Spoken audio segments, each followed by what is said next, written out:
I want to try and discuss a shift in consciousness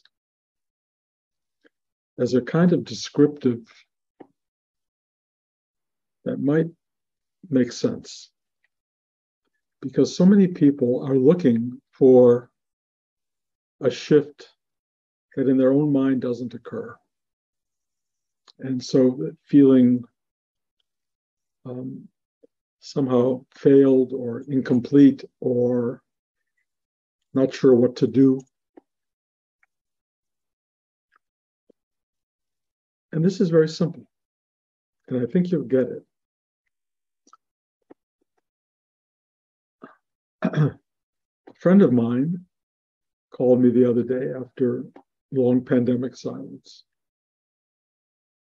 and said he was producing a show for Broadway or near Broadway. And he talked about it in exactly the same way we used to talk about producing shows for me 10 years ago and for much of my life, about the incredible meaning of producing a show, involvement, importance, that it had a defining element in our lives. And as I listened to him talk, all I could think of was, you have no idea.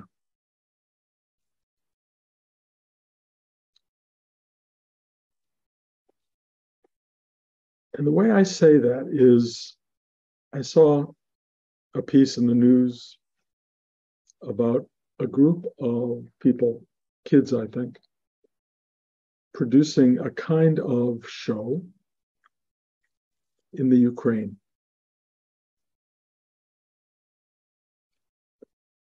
I don't remember if it was a dance concert or what it was, but I know they were putting on a show in the face of potentially lethal response. They were dancing, performing, just like my friend wanted to do on Broadway. But they were doing it for whatever audience might assemble. And people did. And the people who assembled and the people who performed were all in a state of what I would call a shift. It wasn't like, let's go to a Broadway show, we'll grab some dinner, we'll go sit and watch the show, we'll be moved, we'll be touched, we'll go home, we'll watch TV, we'll go to bed. It wasn't like that. It was, let's go watch these people, in a sense, offering their lives to uplift, inspire, to create beauty in the world. And let's go watch that show in support of beauty, in support of the unknowable, in support of the possibility that we could all be dead as a result of giving ourselves to this moment. Now, I know that's extreme on some level, but I would like you to know that it's not extreme. That the world we're living in, of course, and you know probably my take on it, is a more frightful, dangerous place, perhaps, than it appeared to be 10 years ago. And that it's only increasing on some level. And I don't want to be the spreader of fear and someone to reinforce your concerns on that level. But on the other hand, I would like you, all of us, to perceive that everything we do in the world now, more than ever, is tinged with the possibility that it's not about distraction, it's not about entertainment, it's not about avoiding life, it's about understanding the enormity of what it means to sing and dance in dark time, what it means to attend and give yourself over to and gratitude to people who are willing to give you the beauty that is in this world in the face of the darkness that seems to be surrounding all of us. That's a shift. And you have to look in yourself and try to understand what's driving you. If what's driving you is got to make money, got to do this, got to take care of that, yeah, I get it. I get it. You know, I'm past that stage, but I was there and I understood it. If it's about supporting the kids and taking care of all the stuff, yes, that's all part of the whole of the human journey. But when you add into that this shift of consciousness of thinking, there's something bigger going on here, and we are not permanent within it. Our own impermanence impacts everything we're doing. That changes the equation. This friend of mine talking about doing the Broadway show, all I could think of, yeah, that's great. Wonderful. Good luck. I hope you make a lot of money. I hope it works. Keeps you busy. And it's a good guy, a really good guy. But I could tell no shift. He was coming at this the way everybody in the world tends to come at their day. It is what I would call unconscious, attempting to be distracted by achievement in life, getting something you want, and then trying to feel whole because you got whatever that was, although the little I know from people who have gotten those things is then they just want more because it doesn't last, it doesn't support, it doesn't give you what you think it was going to give you. So you just stay wildly distracted in the world of materialized things, trying to get something from it. Add to that, I watched with Blanche a 6-hour documentary this week on Paul Newman and Joanne Woodward, made by Ethan Hawke. And I'm not trying to sell you a show, but by episode 2, I basically said, I don't know if I can watch any more of this. That these two people seemed vacant, obsessed with getting there, being celebrated, winning, having Oscars or whatever it is, the thing that they thought they needed to justify their life, messing up the lives of many people, including a divorce that was very sloppy for Paul Newman because he fell in love with someone else. All the fallout of that, which was lifelong. And I just felt, oh, wow, this is hard. And I just said, I don't think I need to watch episodes 3, 4, 5, 6. But then I said, no. I need to watch it. So we did. And it started to shift in interesting ways. Two things started to happen that were clear. One was Paul Newman began to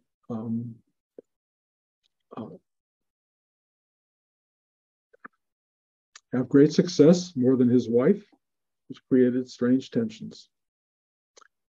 Paul Newman either began or expanded a life of alcoholism, which I didn't know about. And that was a real underpinning of his life. He had a terrible time with his son from his first marriage, which caused him some grief and suffering. His career went on to expand way beyond his wife's on many levels, and the alcoholism didn't go away, deepened. He struggled in the world to find some kind of balance. He became politically awakened, if you will, started to want to help other people, but failing on many levels to help himself, but balancing himself with worldly, external, manifested world experience. And so as much as he drank, he also became a really good guy. On some level, good meaning committed to outer things and not just inner himself. But when I say inner, I don't mean spiritual inner. I don't mean core.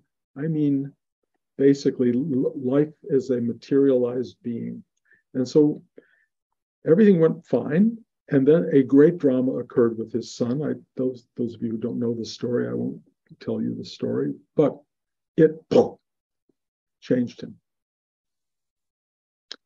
Growing older changed him. Having grandchildren changed him and his wife, both in different ways. And what happened to them is the world acted on them in very dramatic ways. It gave them everything, and it proved not to be enough. It didn't bring them the happiness they wanted. It didn't bring them the things they were looking for, so they kept trying other things, like Paul Newman becoming a race car driver, Joanne Woodward going back to the theater. But what I'm trying to get at, without telling too much of a story, is that all of their work was done in the world of the manifested universe that we live in, without any directive internally. They called their lives lucky. I think people in a Buddhist Hindu version of that would call it karmic, that somehow they were getting the rewards of somewhere else. And they were clearly elementally good people, confused, complicated. Something happened in Paul as he got older that he wanted to help more and more people. And clearly the situation with his son, a worldly event, changed him. And he became a guy who wanted to give to others, which is a truly beautiful thing. And he did. As you know, if you buy Paul Newman dressing and spaghetti sauce, he was out there helping the world. So I tell you his story because it represents most of our stories. Most of us live lives that are external. We wait for external things to happen. They happen in good ways and bad ways. It is the world happening. We are impacted by that, and we make decisions, often intellectual, sometimes emotional, sometimes gut level. We make these decisions to interact with the world. Some make us happy, some make us regretful, some are really awful, some are quite beautiful. But we make decisions and we become the person we are, and then we arrive at this moment that Paul Newman and Joanne Woodward came to, which is the end game. And all of the stuff that went on before, all of the success, the enormous celebration in the world, all of the stuff that happened before starts to get erased by, it's almost over. What was that?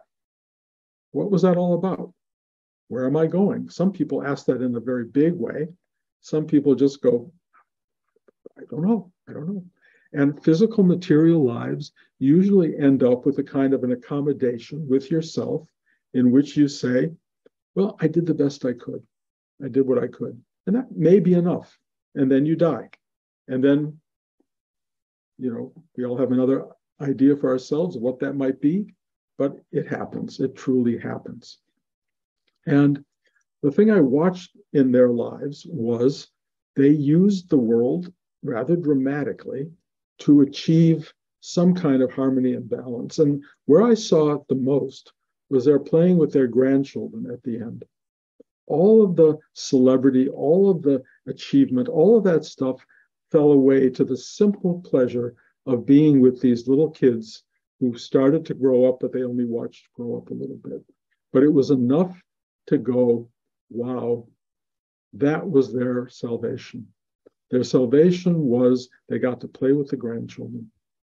And all of us who are out there in the world struggling for recognition and achievement and money and comfort and salvation and all that kind of stuff, all you have to do is have grandchildren. And for those of you who don't have grandchildren, because I have a lot of friends who do not have children at all, they too, still toward the end, have begun to find something in one another, the way Paul Newman and Joanne Woodward also did, which was, we got each other, kiddo.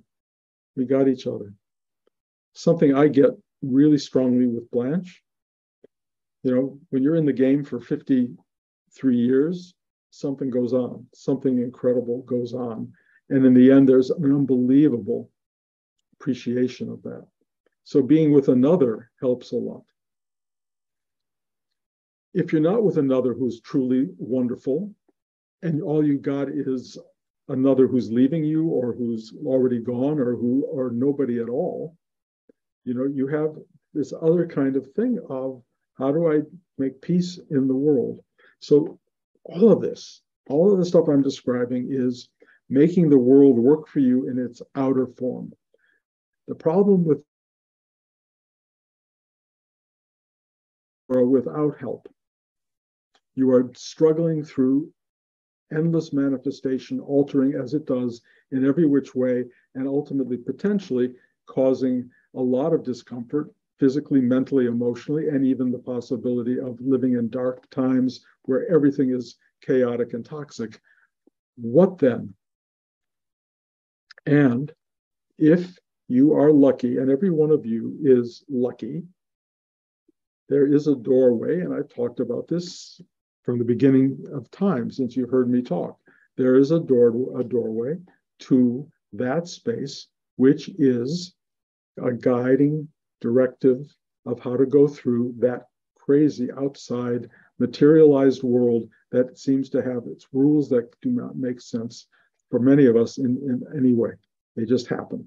And even when you think you've got the patterns down and the rituals down and you think you've got, you know just how it's going to work, boom, something else happens.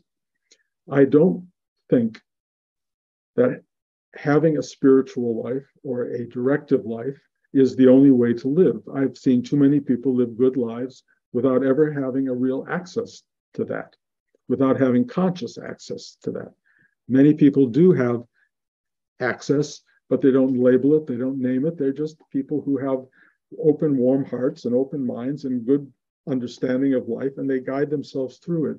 But the promise of the inner life, the meditative life, the diving deep into your being is that you can and will connect with this thing that goes, welcome home, welcome home.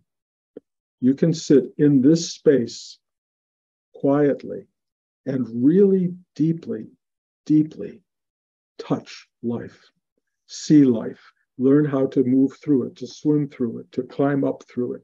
Whatever you need, we will help you, guide you. Whoever that we is, that plural or singular we, it will help you through it. It is an extraordinary guide to the experience of being alive. And it is so vast that the more you go into that vastness, the more it kind of opens you to the grandeur and the mystery and the unknowability of the world you're in, but it doesn't take away its spectacular nature. It will engage you so completely, perhaps more completely than ever, because you will have a vision of the totality, of the inner and the outer. This is such a gift to have inner and outer. It is not presented easily in Western culture, as we've spoken about many times, unless you have a religious idea, which is usually for something that awaits you down the road. This is immediate. Go in now, get in touch with who you are, ask for help, go in there, find it, and it provides itself. It really does direct you through the absurdity and the insanity of human experience. You just live better. You live more fully. And it also introduces you to the idea of the unknowability of finality, if you will, the unknowability of what may come at any given moment. And that is a really interesting awareness. It's a shift into anything can happen at any time. My mom had a brain aneurysm at the age of 74.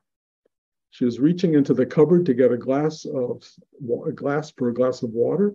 She ended up on the floor and she died.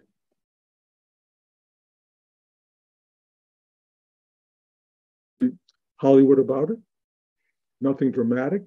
I mean, the most difficult element of it for her may have been that she had just been in my movie, my life, that she was a real presence in that movie, and she would never, ever get to see her performance. I think that may register for a moment in her brain.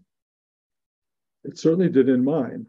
That, interestingly, and I think I've shared this with you before, the scene in the movie where she opens this door to what is Michael Keaton and Nicole Kidman and invites them into her house, there was a warmth of invitation that was actually the exact way she would invite me and my family into her house. It was the same invitation, the same warmth, the same beauty.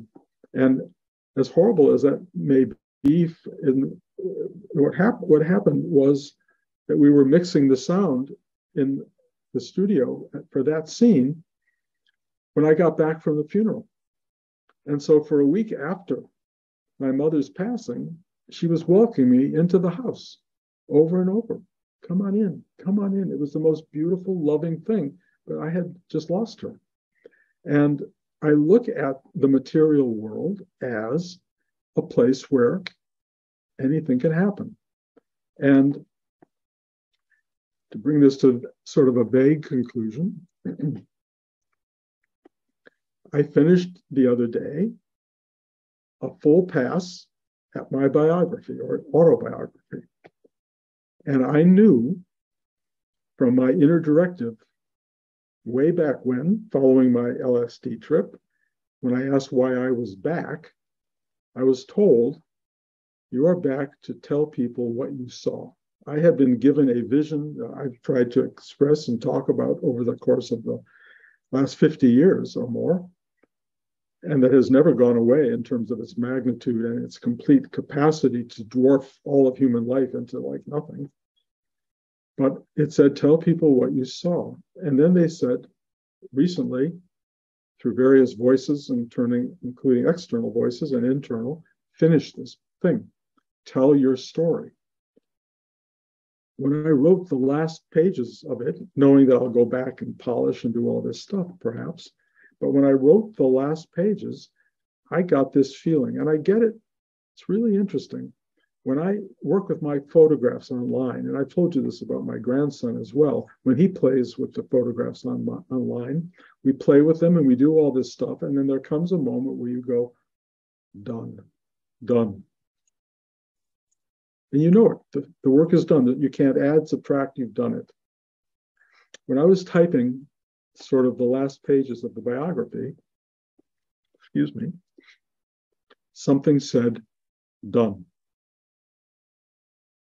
And it registered in a way that was like not just the end of a photographic moment. It didn't register like the end of writing a movie or writing anything. It was such a big sense of finished. And I had this urgency when I was writing, this thinking of, I better finish this before I leave the world. If I want to complete this story, I have to finish this autobiography. And I have. I mean, it can be fixed up and my editors will, I think, make it better, and I'll try to make it better if I continue to be around. But the feeling of done is so powerful. Like, if I'm going to reach for a glass of water tomorrow or a glass and I fall on the floor, as inelegant as that may be, I will have this feeling, I hope, of done. And I also have this book, which I've used to be very naked in a way about my life, as what I call the thing I take into the Bardo state when they say, so let's look at your life, okay? I go, here. It's all here. Got the book. You got everything. I don't have to say a word. So I did that, and now I have no idea at all what comes, but I am done. I'm not going anywhere, I don't think. I probably will continue everything I'm doing as I'm doing it, as long as they will let me be here. But my mother and I shared a lot of biology, and I could see something coming out of nowhere at any given moment.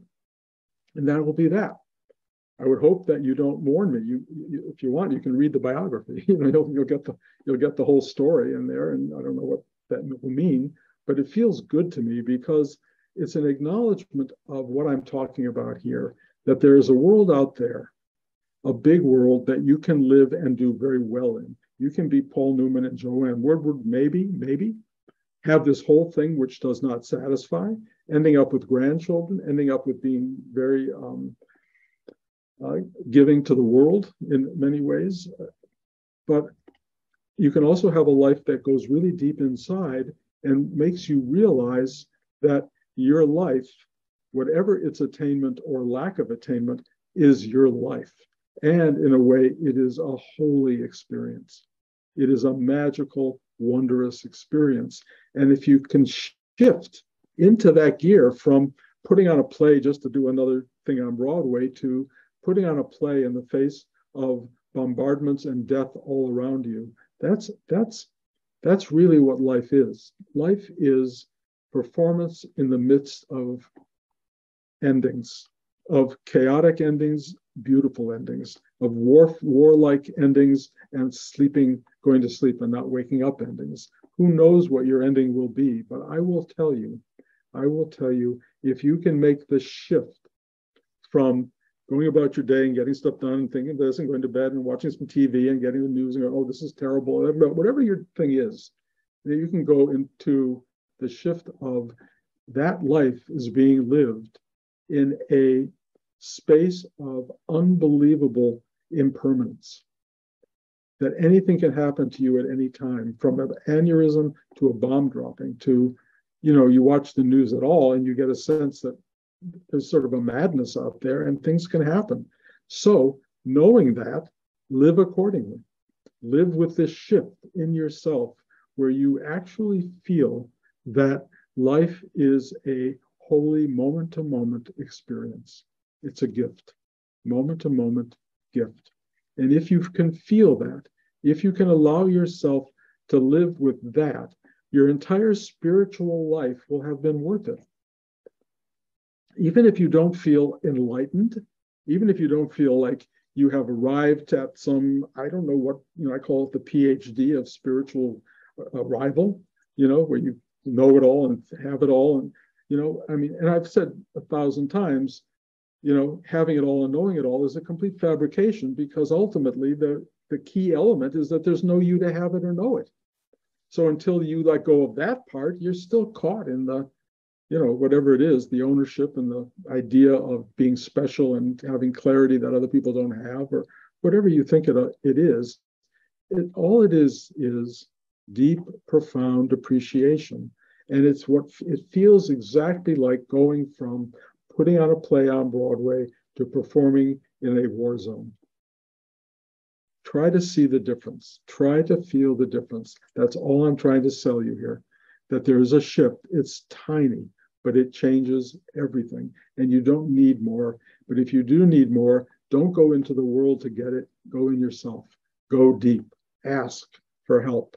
Go deep, and you will feel it reflecting itself back into life, and you will have an expansive, infinite picture of your existence and who you are in the world and the cosmos. Because you don't just exist in the world, you're here like that long. And if you become Paul Newman and Joanne Woodward and all those people and you have everything, it's still getting taken away. But the part that they don't take away, as far as I can tell, is this infinite, vast reality of being that you just happen to be at this moment. So, I can elaborate this on and on, but I think I've made my point. The key factor is, don't look for something spectacular as the result of your spiritual life of however many years. Just shift. Just shift into the reality of impermanence, the truth that it can be over at any second, and the mere fact that you are here and living this is a miracle beyond understanding. The end. I'm done. And maybe on many, many levels. So, I don't know what that is, but anybody have questions? Anybody brave enough to ask a question? George. I don't know if it's a question. I just want to state that my wife had a great-grandfather who decided when he was 43 years old that he was only going to live one more year, and retired, didn't work anymore. But he lived to be 96. Right. So I don't know if you're done, Bruce. Okay. George, there are stages of doneness. That's all I can tell you. And I really do not understand what any of that means. But I do know if I am around till I'm 96, and I've had somebody predict that I would be around till 105, then I will do my best to document what it means to do and be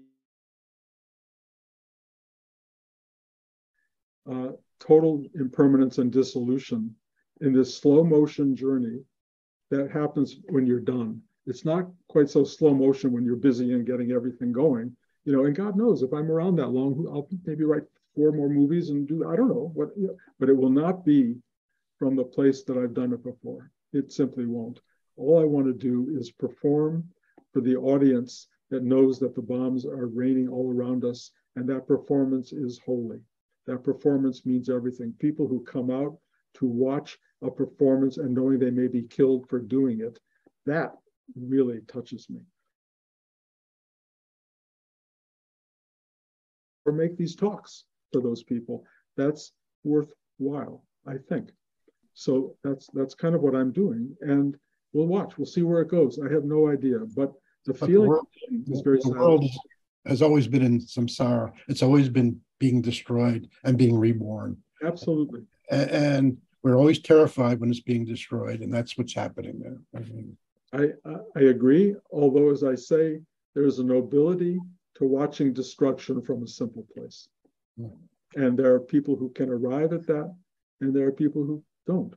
If you're lying in your basement crying and screaming, that's one thing. If you're outside watching this performance, knowing that's the same world, you're just a different perspective on it, that's quite powerful. And you can make that shift if you want or not. And I'm not judging one as being better than another. All I'm saying is there is that possibility.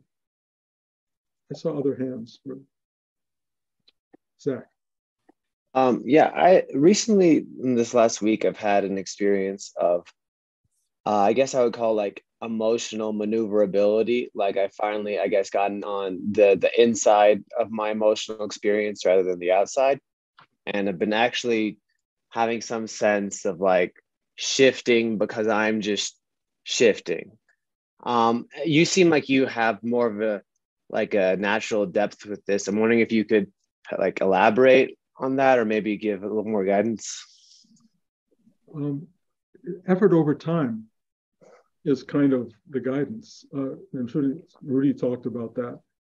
I've been doing this 55 or more years, of sitting and opening and walking and addressing this space. It never lets me go, really. It plays with me in many ways. It's not always sweetness and light. It does exactly the opposite sometimes, and I have to learn from that. And it's a really tough journey. And people who want spiritual life as endless uplift, that's not my perception of it. It is teaching you who you are not by giving you stuff you want and stuff you don't want, and teaching you to let go of that, if you will. And the practice of that, and as it goes deeper and deeper, and believe me, it goes really in places you would not imagine. That is unbelievably powerful way of learning. And so it deepens the shift. The shift is not just a kind of, this to that. It's like, it's from the top to the bottom. And then the journey back to the center, because the only thing that holds is the center. Everything else is like, it's going to cause you enormous attachment and enormous terror, one way or the other. The middle is the one place, the center holds, where you just sit and go, thank you, or thy will be done, or help me. And that's what Zach, you're on a great journey. There's no question in my mind that when you're approaching my age down the road, you will be talking like this, and you will be sharing this with other people because your eyes are open, your heart is open, you are watching this unfold, and you are becoming what I would call a vessel for this higher awareness. And the world needs that. There's nobody here who isn't that in potential, and I could address you each individually. But Zach, I know you well, and I know this is exactly where you need to go. It's exactly what needs to happen. And of course, it's happening. It's happening because in a way you need it, but I look at it from a much different perspective, and that is the world or existence needs it. It wants us to be servants of its greatness. And that's something that you are becoming, a servant. Does that help? Thank you. Yeah. Okay. Yeah. Andrew. Can you hear me, Bruce? Yep. Oh, great. Wow, a miracle. Yeah, a miracle. Can I ask a question off topic, or should I wait for another time? No, it's fine. Okay. What made me think of this was the email that you forwarded from Lama Rangbar regarding John Mann. And he talks about this practice of Vajrasattva that he was having performed for John. And he talks about Rudy having an affinity for Tibetan Buddhism with, the vases, the lamas putting the vases in his lower abdomen when he was a boy, and various affinities that he has with Tibetan Buddhism. And Lama Rangbar mentions this lineage that Nityananda holds of the Southern Naropa lineage, which to me is fascinating because I know people that have worked with teachers in Rudy's system that have left the system because they didn't feel the lineage was strong enough. And as it turned out, they ended up going to Kagyu lineages. But if Nityananda is the holder of the Southern Naropa lineage, that is the Kagyu lineage, which is kind of interesting to me because the Karmapa also recognized Muktananda as an emanation of Talopa, who was the first human teacher in the Kagyu lineage. So to me, I find that fascinating. And he said that Rudy knew about this, and then John wrote about it. And I'm wondering if you have any recollection of that. I know nothing about this stuff. Okay.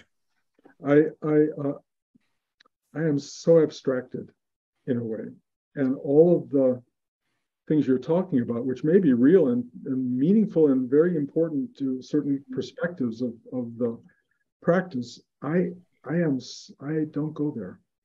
I don't know what to say about it. I just feel, I feel like a baby in a way in the midst of this. I don't have intellectual achievement, and I don't know that an analysis of the outer is going to help me particularly be a better teacher.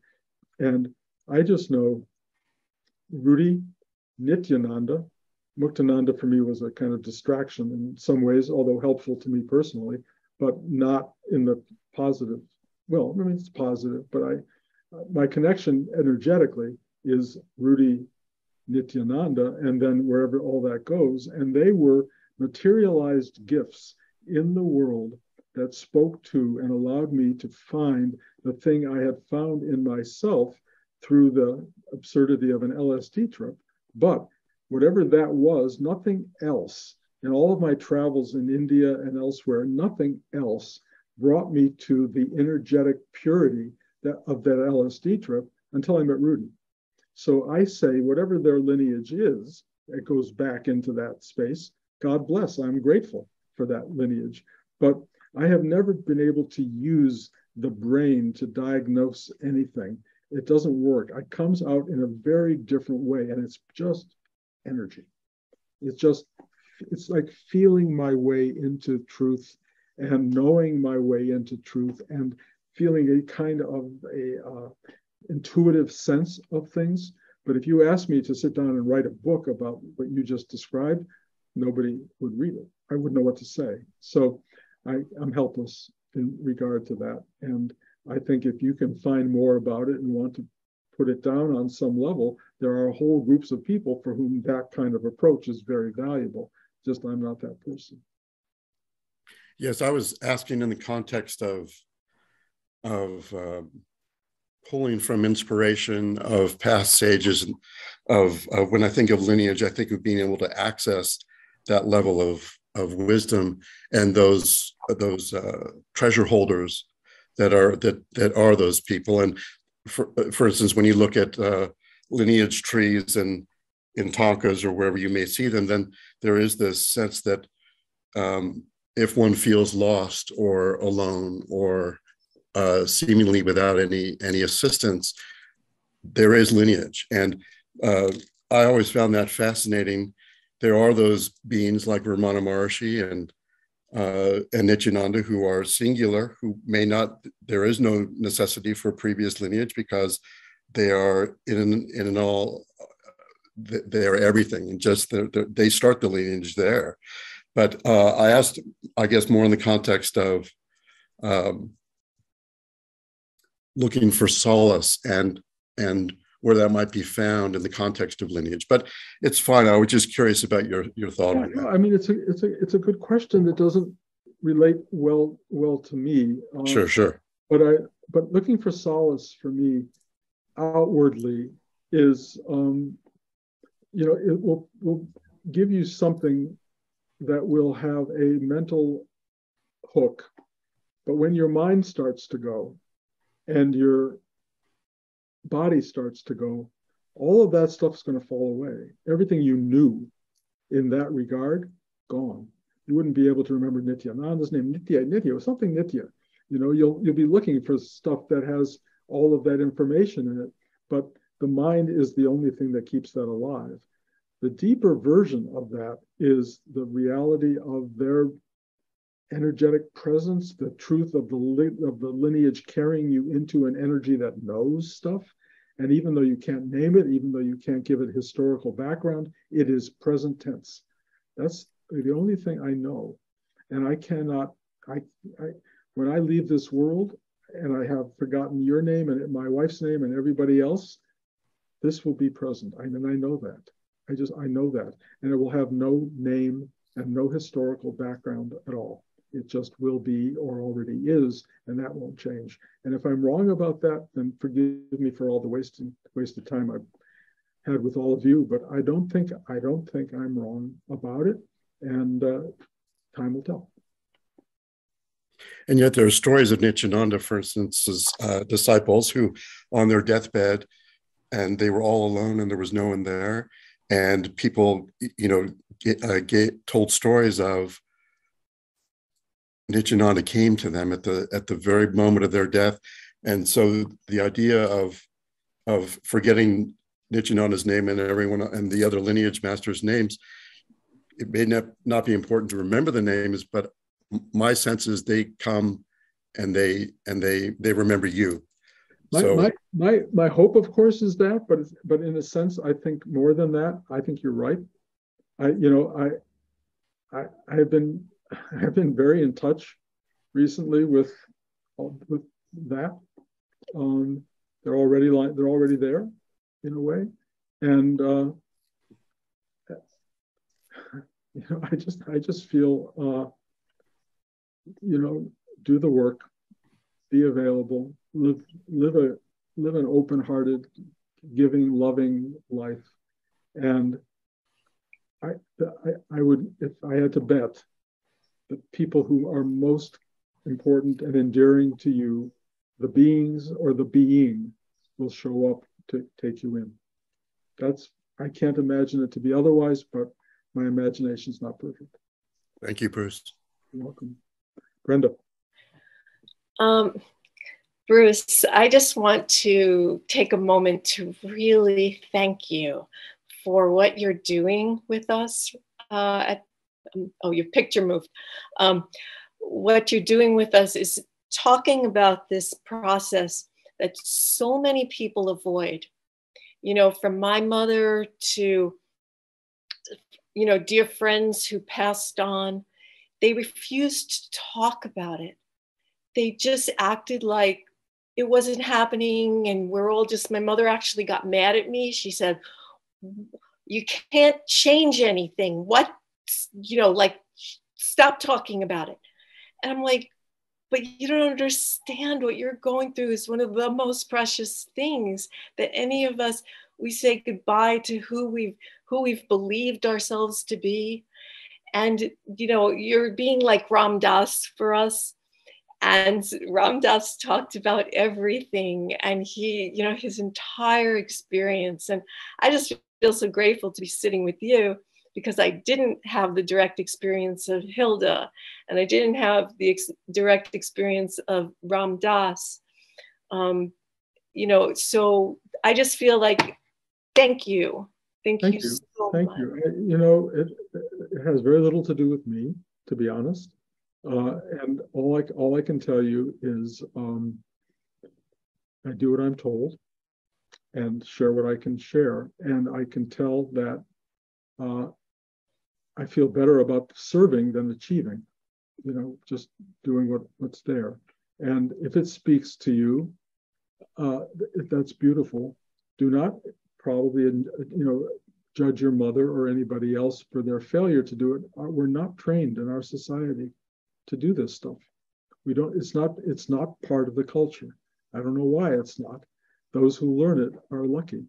You can share it with people and help them know it, even without talking about it. It's really with how you hold their hand, how you put your hand on their forehead. It's really simple. You cannot turn a person's life around in the last hours or days of their existence. You can't. And I wouldn't try. It's not, you can't do that because they're not ready for that. But what you can do is be present, love, and make yourself available in the deepest, kindest way imaginable, and you will serve. And that's all I know. You know, Western culture is Western culture for a reason. And it's building the world in some ways, for better, for worse, but that's what it does. The inner journey is something else, and you found your way to it, and just walk around saying thank you. Yes. And I did feel that I was lucky to have a 3-year goodbye with my mother. Yeah. So, you know, when you know there's a deep illness going on and then the person just keeps going, you have this really precious moment with them. Yeah, you do. And you'll have it even now that she's gone. I mean, it's not over. And you know, and just because it's a long ride doesn't mean you can do a slow teaching. I still think hand on the forehead, holding hands may be the best approach. But, you know, maybe there's a certain person who's really open to a complete revolution of mind, thought, and, you know, spiritual awareness, maybe. But I would be very cautious in trying to initiate that personally. They stop you. So, but thank you. You're welcome. Anybody else? Yeah, Dean. Hi. Also, thank you. I felt the need to exert boundaries with another family because of circumstances that involved how my other family members were being treated. And I know you talked mostly about being open-hearted, and I wondered if you could talk about if there's a place for, I want to make sure I'm doing it right, like kind of managing relationships in a way that, because I know for me, I have sometimes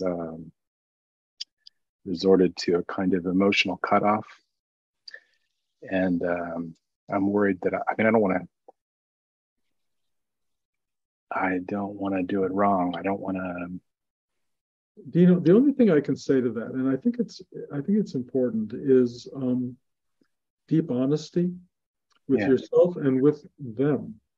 Yeah. And I think, you know, to just shut yourself off from somebody and leave the question mark hanging can complicate.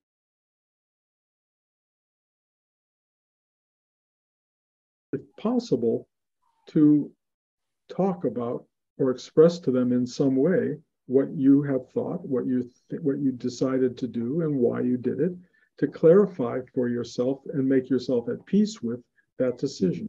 You may not be able to change the circumstance or change the outcome, but you have to change the thing inside yourself that made you feel the need to move on, and that made you feel a little bit now cautious about having made that decision, and how do you live with it.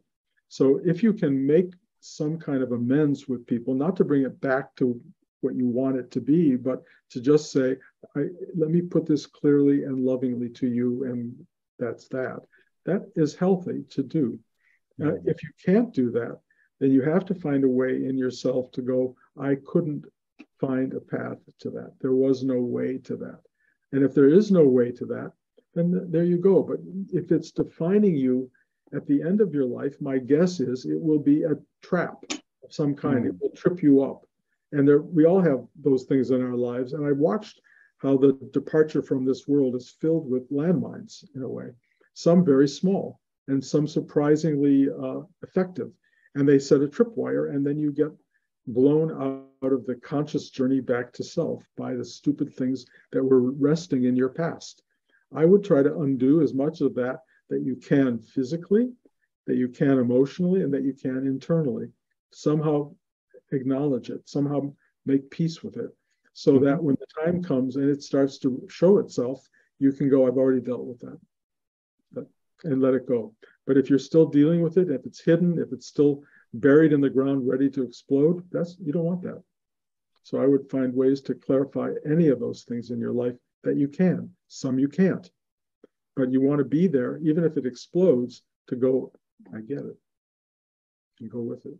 It's tricky. It's tricky. I mean, the whole journey is tricky on some level, but it is also, it's delineated in a way for us to teach us and to help us find our way into something so exquisite and beautiful and pure. And if you've left impurities along the way, get your toilet paper out or whatever it is, get the scrub brush and fix it. Get it all cleaned up. That's a great way to get to the end. Okay. Okay. Thank you. Yeah, Gail. I can't hear It's you. Mary. Okay, It's Mary. Mary. I just want to say that last question that I'm going through that same thing. So I really appreciate the person that asked that question. And that I think there's a lot of people that I think have these issues. And I really appreciate your response to that. That was all. Thank you for today. You're welcome. No, I mean, trust me, we all have those issues, and that most people never ask questions about it because whatever shame or fear, and then of course it doesn't get answered. So it's great that you did. Gail, you have a question? I cannot hear you, so you have to. You're on mute, so I can't do anything about that. Sorry. One second. Where? Hang on. Where? Here? You Can did you hear it. me now? Okay, I think so. Yeah, this is Tim with Gail in Santa Fe. Tim, okay, sorry. Yeah.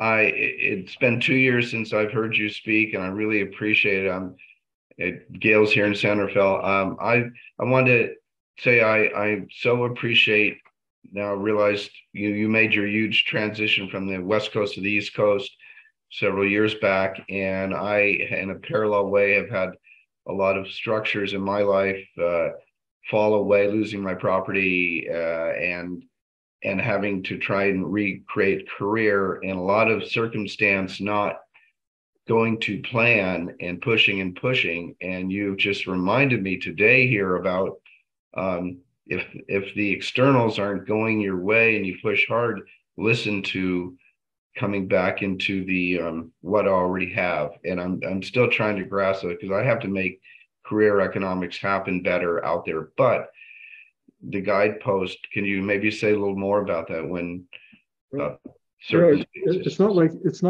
it's okay, now I'm going to meditate. now I'm going to go and ask the questions, because it's a building up of a muscle, and it's a building up of a system that allows you to dive deep, open these spaces, and then listen really quietly for the guidance. But the mere fact that you've asked that question now, the mere fact that you've opened to that statement, will allow you to go quietly inside and just say, please help me. The answers will rise up. You have to be quiet, and you have to trust. You have to say, if they go say turn right, and your mind goes, well, I don't think I was there, then you're going to have a problem. But if they say turn right, and you turn right, and suddenly things are better, you'll go, oh, that's an affirmation of not trying to listen to my mind, listening to this deeper thing that kind of really knows what to do. My whole life was set into motion by paying attention to these deep sort of directives that went against everything that was comfortable in my life. That kind of took me away from careers that were, I was the head of I was a curator of film at the Whitney Museum. I was a film editor at NBC. I left all of that behind to pursue my spiritual life. And then at some point left my comfort zones of, comfort's the wrong word. I left certain things behind and made very risky moves based on directive. And it turned out to be what they wanted as a proof that I was willing to listen and do as I was told. And trust me, the thing that is directing you is not an abstract nothingness. It has the whole world in its sights. And it will have you become a functionary for it. And you may not know what that means, but there's a wonderful Jewish statement is, if I can save one person, I save the world. So if you can go out there and save one person in the changes that come out of listening to something deeper, you will change everything around you. And so I would encourage that, but again, don't get cocky and don't go, what about me, or try to feel you're special because now they're guiding you. They've been trying to guide you from day one. If I may say one other comment about this, I've gotten some feedback that you've got to be more humble. I was, in the job search and the career thing going out, I've been not pushing or being aggressive, but trying to assert myself out there. And even with the ageism issues about getting hired and getting rejections based on that, really, because I was told several times, reminders, you got to be humble. You got to let it come to you, not keep pursuing it. I'm going to give you another word, which will include humility. Be authentic. Mm-hmm.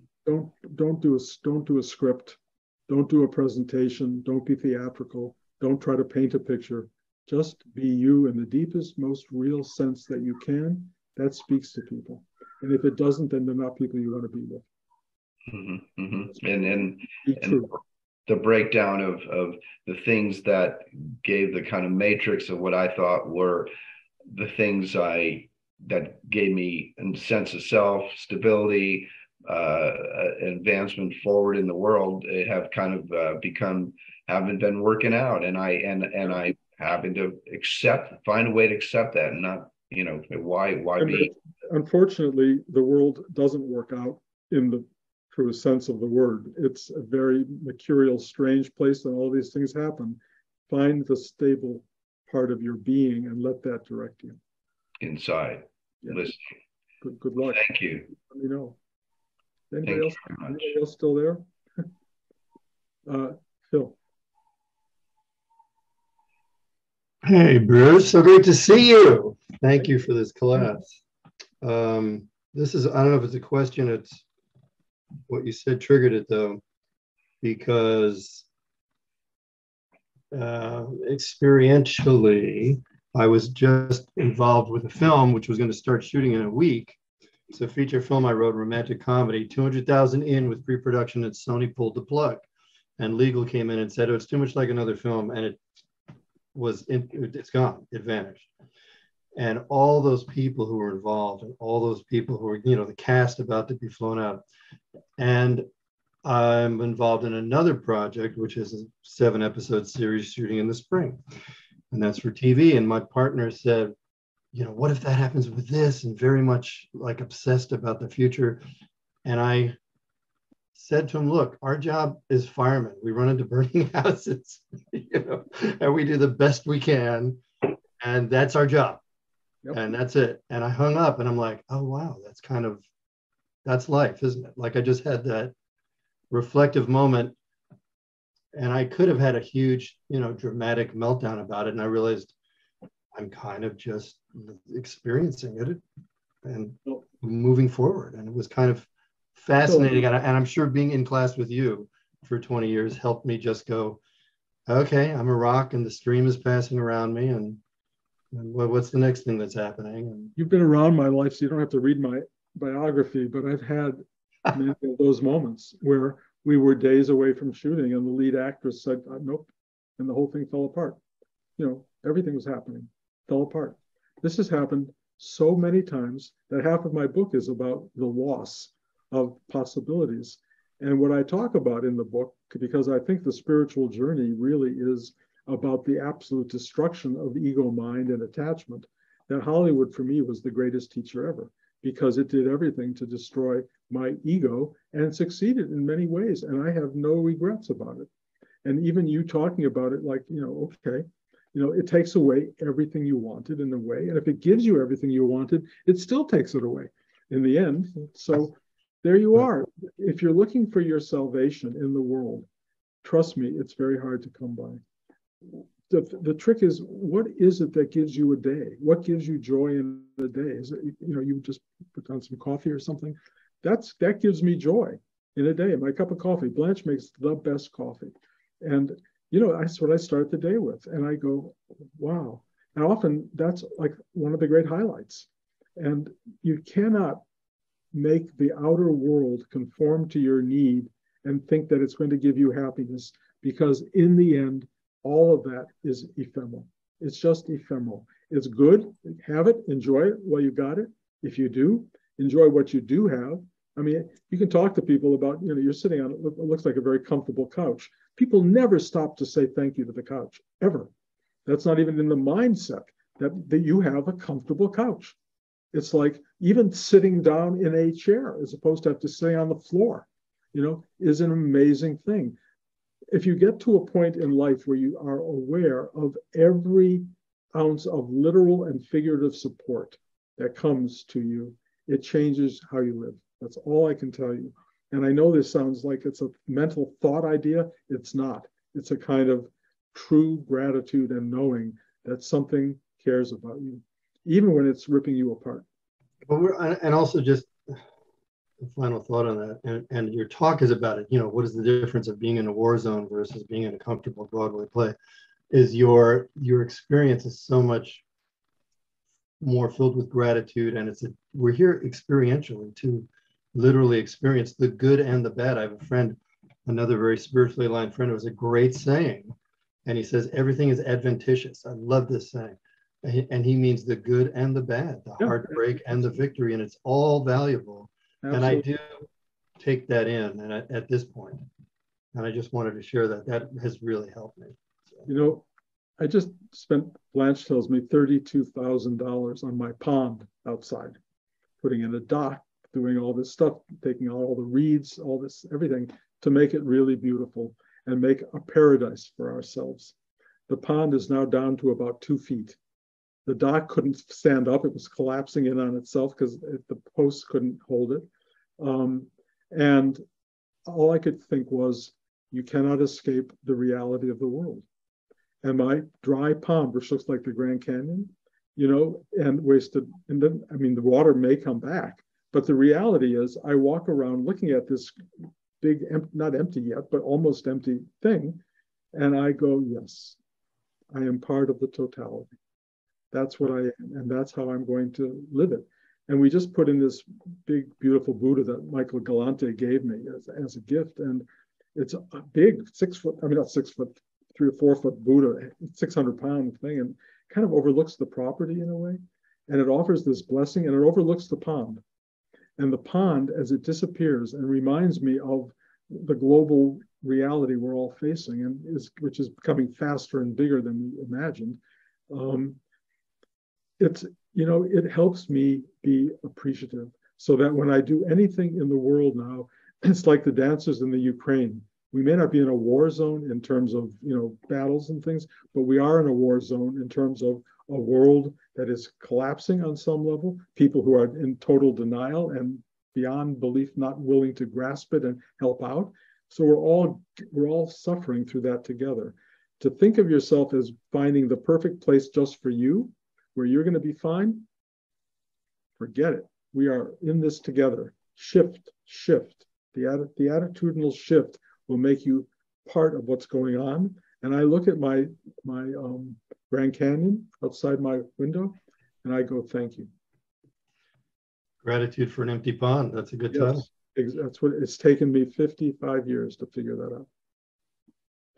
Okay. Is that it, guys? No one's going to listen to this whole thing. but anyway, I appreciate all of your being here. I really do. I'll be back in 2 weeks.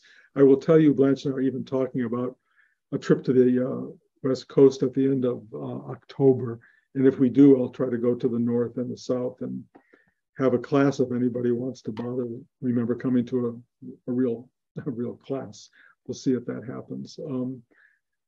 Greg and Laurel, I may be in touch with you about needing a place, but I won't throw that at you too much. I can't hear you, Greg. We're in Washington State now. Oh, I have no idea. So we're not going to be using your home. Okay.